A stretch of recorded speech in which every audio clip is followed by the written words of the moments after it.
India के बाहर अलग अलग देश जाके सुभाष चंद्र बोस जी अपने हिसाब से इंडिया की लड़ाई लड़ रहे थे।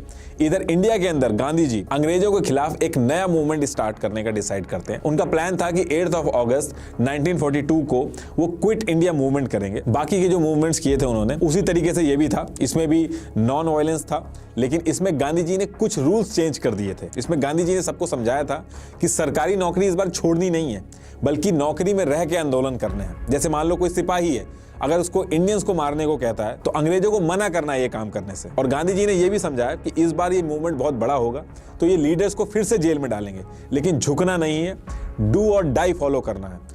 कर जाओ या फिर करते हुए मर जाओ, लेकिन इस बार पीछे नहीं हटना है, क्योंकि दोबारा ऐसा मौका नहीं आएगा। इधर गांधी जी अपना भाषण देते हुए लोगों को समझा रहे होते हैं और दूसरी तरफ कुछ ही घंटों में अंग्रेज गिरफ्तारी शुरू कर देते हैं। ऑलमोस्ट सारे लीडर, जितने भी मेन लीडर थे, सबको उठा के जेल में डाल देते हैं और गांधी जी को नजरबंद कर दिया जाता। अब यहाँ पे दिक्कत ये हो गई थी कि लीडर्स नहीं थे, तो जो क्राउड था, जो आम जनता थी, वो वायलेंट हो गई थी। जगह जगह आग लगा दे रहे थे। सरकारी ऑफिस जो थे वहां पे आग लगा दे रहे थे, पीटना शुरू कर दे रहे थे ऑफिसर जो थे।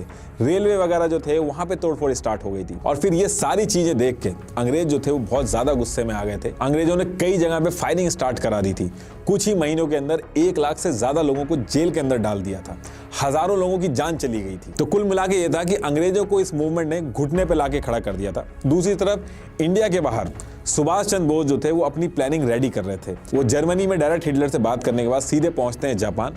वहां पहुंचने के बाद भी वो वहां के पीएम से मिलते हैं और वहां पे भी वो सेम प्रपोजल रखते हैं कि इंडियन ब्रिटिश आर्मी के जितने भी वॉर प्रिजनर हैं उनको वापस मांगते हैं। ऐसा करके वो अपनी एक आज़ाद हिंद फौज यानी कि इंडियन नेशनल आर्मी बना लेते हैं। इस आर्मी को बनाने का उनका मेन मकसद ये था कि ये आर्मी जाके इंडिया के अंदर ब्रिटिशर से लड़ेगी। इसमें इन्होंने एक ऑल वुमेन यूनिट भी बनाई थी। इस रेजिमेंट का नाम दिया गया था झांसी की रानी रेजिमेंट। ये जो आर्मी थी इसमें जितने भी लोग थे वो बहुत ज्यादा जोश में थे। और इसके बाद फिर सुभाष चंद्र बोस क्या करते हैं, वो अनाउंसमेंट कर देते हैं कि ये जो वर्ल्ड वॉर है इसमें आजाद हिंद फौज जो है वो जापान के साथ है। और कुछ ही दिन पहले जापान ने अंडमान और निकोबार आइलैंड जो था, तो वो जो आइलैंड था वो जापान ने कुछ शर्तों के साथ सुभाष चंद्र बोस जी को दे दिया था। और सुभाष चंद्र बोस क्या करते हैं, वहां पे जाके तिरंगा लहरा देते हैं। और ये जो अंडमान और निकोबार था, इसमें अंग्रेज पहले क्या करते थे कि काला पानी की सजा देते थे। तो जितने भी इंडियंस को दी जाती थी उनको यहीं पे कैदी बनाया जाता था।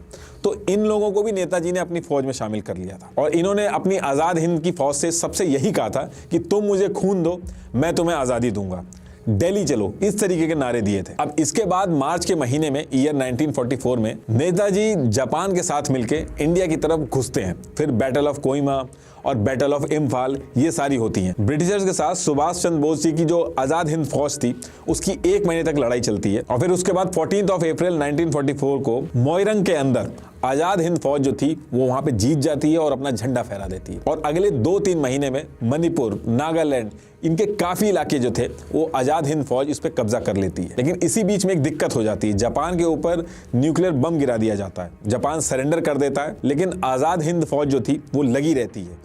लेकिन जापान जैसे ही पीछे हटता है, फौज को हथियार, खाने का सप्लाई, हर एक चीज में दिक्कत आने लगती है। और फिर आगे चल के मजबूरी में आजाद हिंद फौज को सरेंडर करना पड़ता है। अब ब्रिटिशर की फौज जो थी इससे जीत तो गए थे, लेकिन उनके ऊपर इंटरनेशनल प्रेशर बहुत ज्यादा बढ़ गया था। बाकी देश भी ये बातें डिस्कस करने लगे थे कि इंडिया के अंदर लोगों के साथ जो हो रहा है ये सही नहीं हो रहा है। दूसरी दिक्कत अंग्रेजों के साथ ये थी कि क्विट इंडिया मूवमेंट की वजह से पूरा देश यूनाइट हो गया था। उन्होंने काम धंधा सब रोक दिया था, उनका कोई काम ही नहीं आगे बढ़ने दे रहे थे। तीसरी चीज, ये अंग्रेज वर्ल्ड वॉर में भी काफी फंसे हुए थे और नुकसान बहुत ज्यादा हुआ था इनका।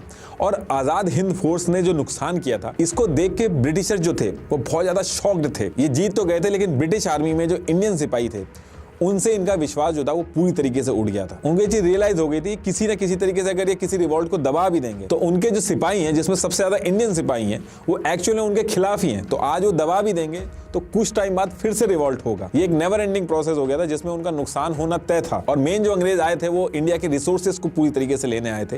इंडिया के रिसोर्स को पूरी तरीके से यूज करके इंडिया को गरीब तो उन्होंने ऑलरेडी बना ही चुके थे। तो ये सारी चीजें जो थी, यूके की जो पॉलिटिक्स थी, वहां पे भी ये सारी चीजें डिस्कस हो रही थी कि इंडिया में ये जो चल रहा है ये एक नुकसान का सौदा है। अब इसके बाद यूके के अंदर चुनाव आने वाले होते हैं और जो ऑपोजिशन पार्टी थी यानी कि लेबर पार्टी थी, उसने अपने मैनिफेस्टो में बोल दिया कि इंडिया को वो सेल्फ गवर्नेंस देंगे। उनका मानना था कि यूके अगर इंडिया से बाहर निकल आए तो ही उसके लिए बढ़िया है। और उन्होंने ये भी बोला कि अगर वो जीत जाएंगे तो इंडिया को फ्री कर देंगे। और फिर इसके बाद यूके के अंदर जनरल इलेक्शन होते हैं। लेबर पार्टी के क्लेमेंट एटली यूके के प्राइम मिनिस्टर बनते हैं और सितंबर 1945 को वो अनाउंसमेंट करते हैं कि दिसंबर 1945 से जनवरी 1946 में इंडिया के अंदर वो इलेक्शन करवाएंगे और इंडिया की जनता जिन कैंडिडेट्स को इलेक्शन में जितवाएगी उनके हिसाब से ही कॉन्स्टिट्यूशनल असेंबली बनाई जाएगी, जो कि इंडिया का खुद का अपना कॉन्स्टिट्यूशन होगा।